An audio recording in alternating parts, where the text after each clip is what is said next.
از چه سخنرانی خوشت میاد؟ الان من 2 تا سخنران واسط میگم، تو ذهنت ببین با کدوم یک از اینا میتونی ارتباط برقرار کنی. سخنران اول یک سخنرانی که مدت طولانی زیادی اینجوری خشک ایستاده یا نشسته فقط داره حرف میزنه و هیچ زبان بدنی نداره و چی دستاش و پاهاش و کلا بدنش تکون نمیخوره، خشک.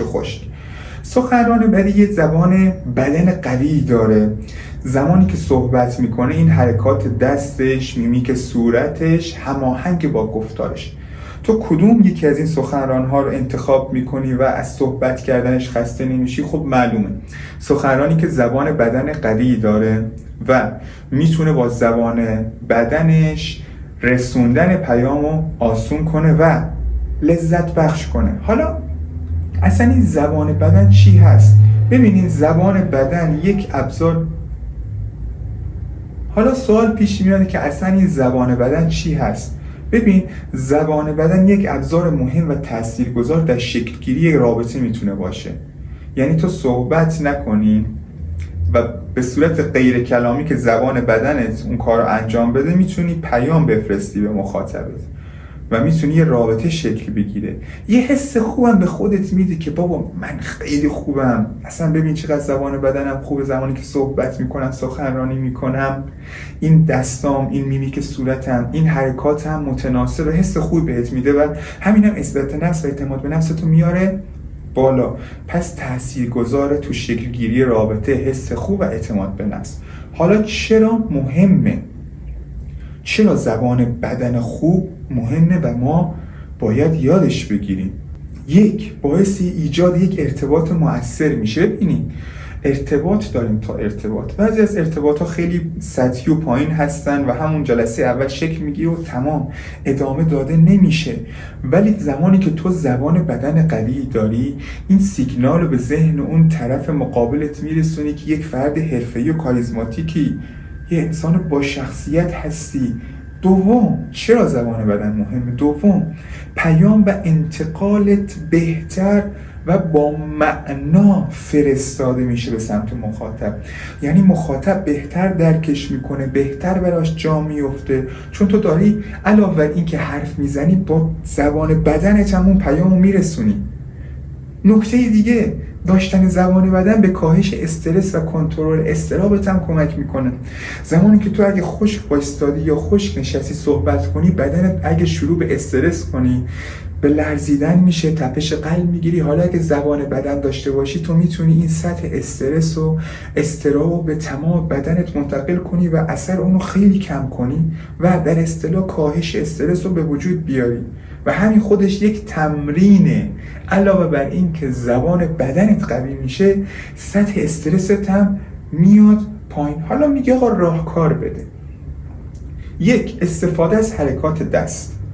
حرکات دستت باید مناسب با سخنرانی باشه. خب میگه چجوری؟ آینه، همه آینه داری، دوربین گوشی تو بذار و جلوی آینه صحبت کن. یه مطلبی رو که بهش واردی، اطلاعات راجبش داری، حالا هر مطلبی که دوست داری رو انتخاب کن. 1 دقیقه 2 دقیقه، میگم 1 دقیقه اوکی برای شروع. و شروع کن به صحبت کردن و حرف زدن و در این حال که داری حرف میزنی حرکات دستت هم به کار ببر. معمولا فیلم اول، دوم، سوم تو که نگاه کنی حرکاتت طبیعی نیست، یعنی قشنگ معلومه که داری فکر میکنی به حرکات دستت. ولی بعد از 10 بار 20 بار کلی تمرین کردن دیگه این نهادینه میشه در وجودت. یعنی صحبت کردن و زبان بدن با هم لینک میشن، با هم چفت میشن و اونجاست که عالیه. پس تمرین جلوی آینه خیلی میتونه بهت کمک کنه و فیلمش هم که توی گوشیت هست. و بیاد در طول روز راهکار بعدی، در طول روز بدن تو بررسی کن. ببین غوز میکنی زمانی که راه میری یا زمانی که ایستاده هستی، بدنت، دستات به هم چفت، پاهات به هم چفت یا نه. ببین اون کسایی که اعتماد به نفس خوبی دارن، زبان بدن قوی دارن، کلن راست قامت ایستاده، پاها کمی باز و دستها کمی از هم فاصله داره. چون اگه دستات به هم چسبیده باشه شبیه پنگوئنا میشی، یه جوری زشته.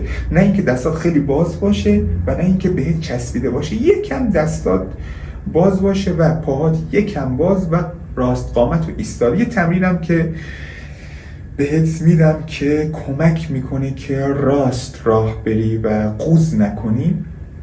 یک کتاب بذار روی سرت، روزی 5 دقیقه یا 10 دقیقه این کتاب بالا سرت باشه و راه برو و یک کاری رو انجام بده.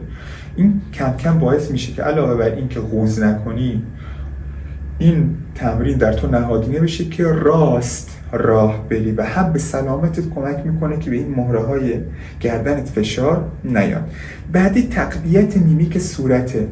ببینید ما انسان ها حسای مختلفی داریم: شادی، غم، نشاط، بعد بی‌تفاوتی، پرخاشگری، بی اهمیتی. همه اینا رو میتونیم با صورت خودمون نشون بدیم. حالا این هم یه بازی هست، هم یه تمرین.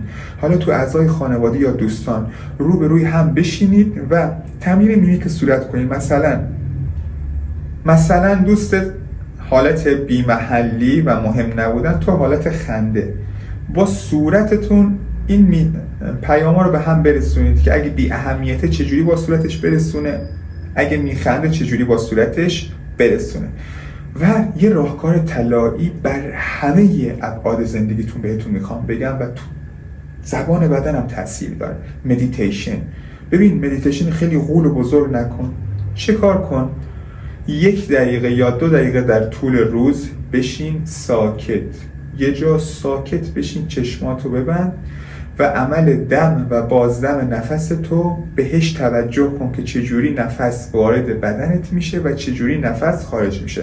حالا با هم همینجا اندازه 5 ثانیه تا 10 ثانیه تمرین مدیتیشن میکنیم. هر جا که هستی بشین، خب چشماتو ببند، بدنت آروم که شد نفس بکش،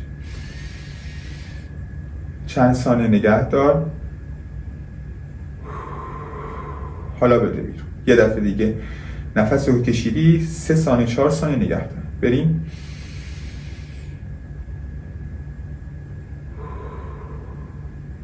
همین باعث میشه که ذهن آگاه باشی و بهت خیلی کمک میکنه. تأثیر اینو اگه حرف منو قبول نداری، اگه میگی بابا این چه حرفیه، این چه راهکاری الکیه، ازت خواهش میکنم برو توی اینترنت سرچ کن تأثیر مدیتیشن تو کل ابعاد زندگی و تو سخنرانی و زبان بدن. حالا ازت میخوام یه تمرین همین الان انجامش بده، به تعویق نندازش.